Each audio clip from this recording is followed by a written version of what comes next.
तारीख 23 मार्च 1931 को लाहौर के सेंट्रल जेल में काफ़ी गहमागहमी थी। जेल के सभी कैदी अपनी अपनी कोठरियों के अंदर रोज की तरह ही व्यस्त थे, लेकिन तभी अचानक जेल वार्डन की तरफ से यह जानकारी मिलती है कि आज भगत सिंह, राजगुरु और सुखदेव को फांसी दी जानी है। ये बात सुनते ही सारे कैदी का चेहरा उतर सा गया। इसके बाद तीनों क्रांतिकारियों को फांसी की तैयारी के लिए उनकी कठोरियों से बाहर निकाला गया। इसके बाद इन तीनों को फांसी के लिए ले जाया गया। भगत सिंह इन तीनों के बीच में खड़े थे। भगत सिंह ने पहले अपनी मां को एक वचन दिया था, उसे अभी पूरा करना चाहते थे। भगत सिंह ने फांसी के तख्ते से जोर जोर से इनकलाब जिंदाबाद का नारा लगाया। जब भगत सिंह के नारों की आवाज जेल के कठोरियों तक गूंजती है तो जेल के बाकी सभी कैदी भगत सिंह के साथ नारा लगाना शुरू कर देते हैं। इसके बाद इन तीनों क्रांतिकारियों के गले के अंदर फांसी का फंदा डाल दिया गया और जल्लाद ने एक एक करके तीनों क्रांतिकारियों की रस्सी खींच ली। ऐसे करके तीनों युवा क्रांतिकारियों ने अपने देश के लिए हंसते हंसते फांसी के फंदे को गले लगा लिया था। उस वक्त भारत के सैनिकों में गांधी जी का काफी अहम रोल था। तब ये सवाल उठता है कि आखिर भगत सिंह को गांधी जी ने क्यों नहीं बचाया। दोस्तों, गांधी जी और भगत सिंह दोनों का मकसद भारत को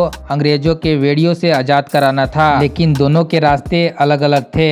भगत सिंह का मानना था कि गूंगी बहरी अंग्रेजी सरकार को हिंसक तरीके से जगाया जा सकता है और भगत सिंह ने आजादी के लिए हिंसक रास्ते को अपनाना सही समझा। भगत सिंह अंग्रेजों से बहुत ही ज्यादा घृणा करते थे। साथ ही 13 अप्रैल 1919 को हुई जलियांवाला बाग हत्याकांड ने भगत सिंह को अंदर से हिलाकर रख दिया था। 1921 में जब चोरा चोरी हत्याकांड के बाद गांधी जी ने किसानों का साथ नहीं दिया, भगत सिंह ने गांधी जी से अलग विचारधारा पर चलने का मन बना लिया। लेकिन भगत सिंह के मेन कहानी का शुरुआत अब होती है जब साल 1928 में साइमन कमीशन भारत के दौरा पर आता है और लाहौर रेलवे स्टेशन पर लाला लाजपत राय के साथ कई लोग साइमन कमीशन का पुरजोर विरोध कर रहे थे। इसमें भगत सिंह भी शामिल थे। विरोध ज्यादा बढ़ता देख अंग्रेजी सरकार डर गई और अंग्रेजों ने ताबड़तोड़ लाठीचार्ज कर दिया। इस लाठीचार्ज में घायल होने के कारण लाला लाजपत राय की मौत हो जाती है। अंग्रेजों की इसी टूची हरकत ने भगत सिंह को अंदर से हिलाकर रख दिया था। इस लाठीचार्ज में जिम्मेदार था पुलिस अधिकारी स्कॉच। भगत सिंह और उनके क्रांतिकारियों ने ठान लिया था कि पुलिस अधिकारी को मारकर ही चैन की सांस लेना है, लेकिन अंतिम समय में चूक होने के कारण स्कॉच के जगह 21 साल का पुलिस अफसर जेपी सैंडर्स मारा गया। इसके बाद चारों तरफ क्रांतिकारियों को पकड़ने की धरपकड़ अंग्रेजों ने तेज कर दिया, लेकिन भगत सिंह यहाँ से भी अंग्रेजों को चकमा देकर भाग गए। इसके बाद भी अंग्रेजों के जुल्म का नीतियों से भगत सिंह परेशान थे। इसके लिए अंग्रेजी सरकार को जागने के लिए भगत सिंह और बटुकेश्वर दत्त के साथ मिलकर सेंट्रल असेंबली में बम फेंक दिया और वहां पर जोर से इनकलाब जिंदाबाद के नारे लगाकर अपने आप को सिलेंडर कर दिया। उस वक्त भगत सिंह के पास अपनी रिवॉल्वर भी मौजूद थी। कुछ ही समय बाद यह सिद्ध हुआ कि भगत सिंह ने इसी रिवॉल्वर का इस्तेमाल कर पुलिस अधिकारी संडास को मारने में किया था। इसके बाद पुलिस अधिकारी संडास के हत्या के मामले में भगत सिंह को अभियुक्त बनाकर फांसी की सजा सुना दी गई। तारीख 5 मार्च 1931 वायसराय और गांधी जी के बीच एक समझौता होता है। गांधी जी और इरविन के समझौते में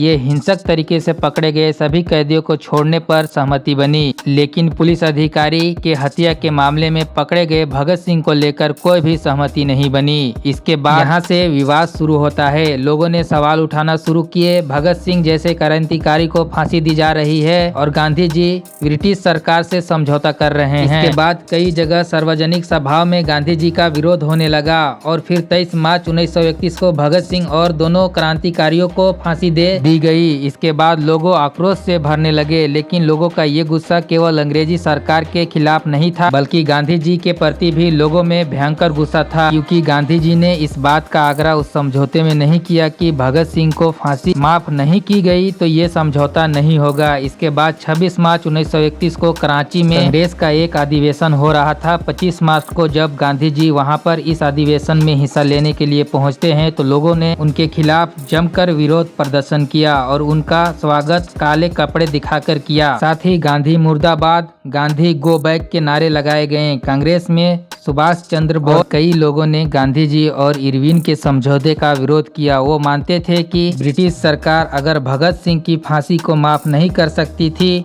तो ये समझौता करने की जरूरत नहीं थी। हालांकि कांग्रेस वर्किंग कमेटी उस वक्त इस मामले में पूरी तरह से गांधी जी के साथ थी। अब गांधी जी ने इस मुद्दे पर क्या कहा? गांधी जी ने इस मुद्दे पर कहा, भगत सिंह के बहादुरी के लिए हमारे मन में सम्मान उभरता है, लेकिन मुझे ऐसा तरीका चाहिए जिसमें खुद को निछावर करते हुए आप दूसरे को नुकसान नहीं पहुंचाए। वो कहते हैं कि सरकार गंभीर रूप से उस्का रही है, लेकिन समझौते इस शर्तों में फांसी रोकना शामिल नहीं था, इसलिए इससे पीछे हटना ठीक नहीं है। गांधी जी ने कहा कि किसी खूनी, चोर या डाकू को सजा देना हमारे धर्म के खिलाफ है। मैं भगत सिंह को नहीं बचाना चाहता था, ऐसा शक करने की तो कोई वजह ही नहीं हो सकती। गांधी जी अपनी किताब स्वराज में लिखते हैं, मौत की सजा नहीं देनी चाहिए। वे कहते हैं कि भगत सिंह और उनके साथियों के साथ बात करने का मौका मिला होता तो मैं उनसे कहता, उनका चुना हुआ रास्ता गलत और असफल है। ईश्वर को साक्षी रखकर मैं सत्य जाहिर करना चाहता हूं कि हिंसा के मार्ग पर चलकर स्वराज नहीं मिलता, सिर्फ मुश्किल ही मिल सकती है।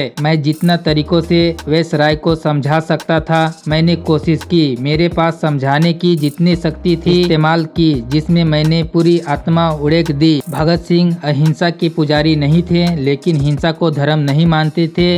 इन वीरों ने मौत के डर को भी जीत लिया था। उनकी वीरता को नमन है, लेकिन उनके कृत्य के अनुसरण नहीं किया जा सकता है। उनके कृत्य को देश का फायदा हुआ ऐसे में नहीं कहा जा सकता। गांधी जी ने 23 तारीख को सुबह वैसराय को एक निजी पत्र लिखा था। भगत सिंह को बचाने के लिए वैसराय को लिखी उस अनौपचारिक चिट्ठी में गांधी जी ने जन्मजात का वास्ता देते हुए लिखा था, जनमत चाहे सही हो या गलत, सजा में रिहाई चाहता है। जब कोई सिद्धांत दाव पर ना हो तो लोग मत का मान रखना हमारा कर्तव्य हो जाता है। मौत के सजा पर अमल हो जाने के बाद वो कदम वापस तो नहीं लिया जा सकता है। यदि आप सोचते हैं कि फैसले में थोड़ी सी भी गुंजाइश है तो मैं ये आपसे प्रार्थना करूंगा, सजा को जैसे फिर वापस नहीं लिया जा सकता है, लेकिन उसे थोड़ी स्थगित करने पर विचार करें। दया कभी निसफल नहीं जाती। गांधी जी ने सजा खत्म करने को सजा टालने पर जोर क्यों दे रहे थे? लोग आलोचना करते हुए कहते हैं कि गांधी जी ज्यादा से ज्यादा सजा को कुछ वक्त के लिए रोकने के लिए अपील कर रहे थे, जबकि उनके सजा खत्म करवाए जाने या उसके कम करवाने के लिए कोशिश करनी चाहिए थी। मगर सवाल यह है कि क्या यह मुमकिन था? हम गुलाम देश में जी रहे थे। भगत सिंह पर पुलिस अधिकारी सैंडर्स के हत्या का इल्जाम था। अंग्रेज चाहते थे कि इन तीनों की मिली सजा बाकी युवाओं को डराए, उन्हें संदेश दे कि उन्हें अंग्रेजी हुकूमत के खिलाफ हथियार उठाया तो उन्हें बख्शा नहीं जाएगा। एक और चीज थी, जब भगत सिंह राजगुरु और सुखदेव के खिलाफ जा रही थी, वो माफी मांगने के लिए खिलाफ थे, अपने लिए किसी तरह के रियायत नहीं चाहते थे। भगत सिंह खुद अपनी सजा माफ की अर्जी देने के लिए तैयार नहीं थे। जबकि उनके पिता ने उनके लिए अर्जी लगाई तो उन्होंने बेहद कड़ी शब्दों में पत्र लिखकर इसका जवाब दिया था। गांधी जी का मानना था कि खून करके शोहरत हासिल करने की प्रथा अगर शुरू हो गई तो लोग एक दूसरे के कत्ल में नियत करने लगेंगे। लेकिन भगत सिंह को फांसी की सजा माफ करने के लिए गांधी जी ने वैसराय पर पूरी तरह से दबाव बनाया हो, इस तरह की सबूत शोधकर्ताओं को नहीं मिले हैं। फांसी के दिन तड़के सुबह गांधी जी ने जो भावपूर्वक चिट्ठी जो वैसराय को लिखी गई थी वो दबाव बनाने वाली थी, लेकिन तब तक काफी देर हो चुकी थी।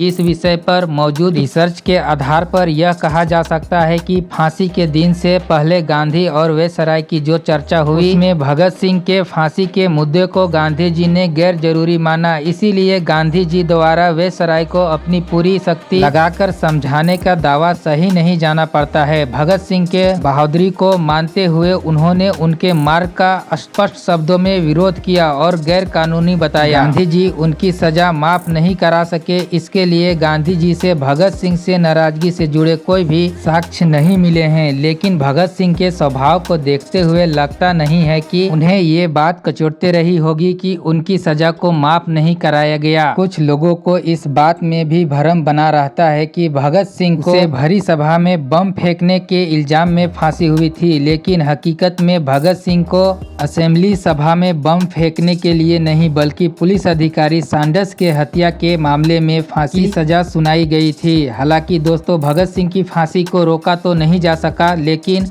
भगत सिंह मात्र 23 साल के उम्र में ही इस देश के लिए फांसी के फंदे पे हंसते हंसते गले लगा लिया था। देश के ऐसे वीर सपूतों को नमन है। जय हिंद, जय भारत।